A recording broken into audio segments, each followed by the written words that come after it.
Histoire de Marseille, c'est le podcast qui parle des petites histoires comme de la grande histoire de Marseille. Aujourd'hui, on va plonger dans une histoire de transformation. Mais alors, une transformation vraiment remarquable. Celle d'un géant industriel qui change complètement de visage. Comment une vieille usine sucrière du 19e siècle peut devenir un studio de cinéma super modèle au 21e siècle. C'est vrai, ça paraît un peu fou, et pourtant, derrière cette question, il y a une histoire bien plus grande. Une histoire qui nous parle d'industrie, de patrimoine et surtout de cette incroyable capacité qu'ont nos villes à se réinventer. Voilà, tout est dit dans cette phrase. C'est une usine à rêve, le cinéma. C'est simple, c'est direct et ça résume tout. Et c'est précisément cette idée, cette vision qui est au cœur d'une reconversion industrielle les plus fascinantes qu'on ait vues en France ces dernières années. Alors, pour bien comprendre cette métamorphose, on va commencer par le présent, par ce qui se passe aujourd'hui. Direction Marseille, où un projet franchement ambitieux est en train de transformer la vieille raffinerie Saint-Louis-Sucre en un gigantesque pôle pour le cinéma. Quand le site a été vendu en 2022, ce n'était pas juste la fin d'une époque industrielle. Non, c'était bien plus que ça.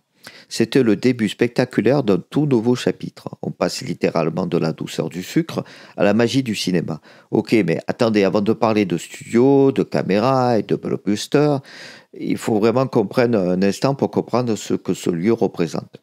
Parce que cette usine, c'était pas juste des murs, c'était le cœur battant de toute une communauté.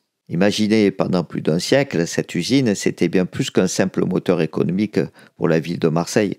Elle a rythmé la vie de milliers de familles.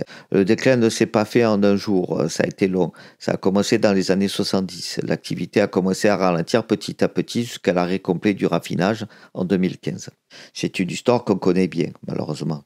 Celle d'un géant industriel qui devient doucement une relique du passé.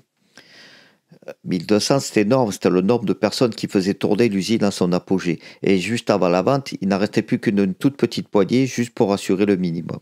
Ce chiffre, il dit tout. Il incarne à lui seul toute la transformation humaine, sociale de cet endroit. Ok, maintenant prenons un peu d'auteur. Parce que l'usine de Marseille, en fait, ce n'était qu'une pièce du puzzle. Un puzzle bien plus grand. Celui d'un véritable empire du sucre français qui est né dans deux traditions vraiment très différentes.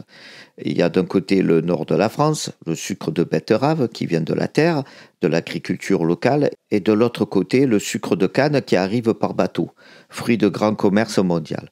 Saint-Louis-Sucre, au fond, c'est ça le produit de cette double identité, à la fois terrienne et maritime.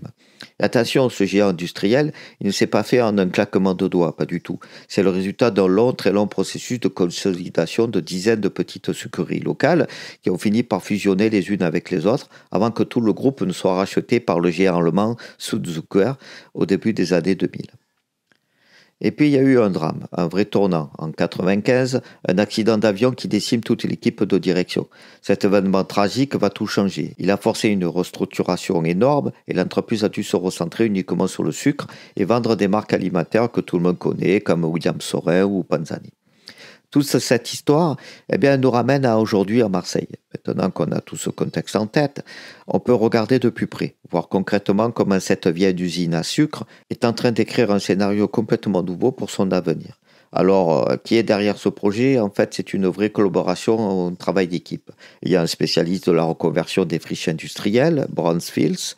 Il y a un des plus grands studios de cinéma français, Provence Studio. Et puis, il y a Saint-Louis-Sucre, l'entreprise historique qui garde un petit bout de son activité sur place.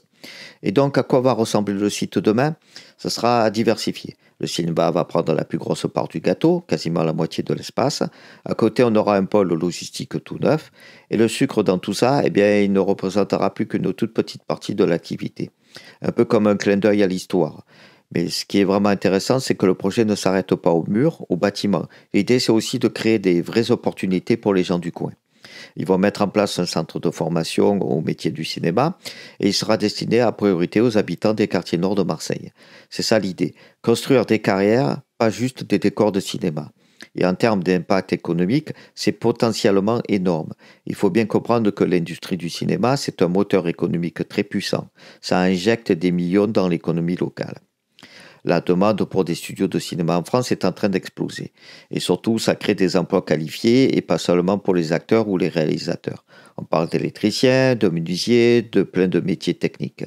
Au final, ce qui se passe à Marseille, ce n'est pas juste une anecdote.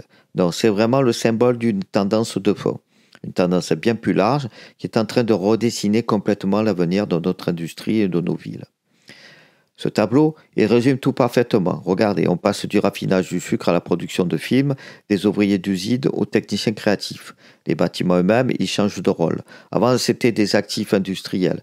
Demain, ce seront des lieux de tournage uniques. C'est tout simplement le passage d'une économie à une autre. Alors forcément, quand on voit que l'industrie lourde traditionnelle est en déclin un peu partout, une question se pose. Une grande question pour toutes nos anciennes villes industrielles. Comment est-ce qu'on peut réutiliser ce patrimoine incroyable pour construire les usines du futur? Et bien à Marseille, cette nouvelle usine à rêve nous offre peut-être l'une des réponses les plus inspirantes qu'on ait vues jusqu'à présent.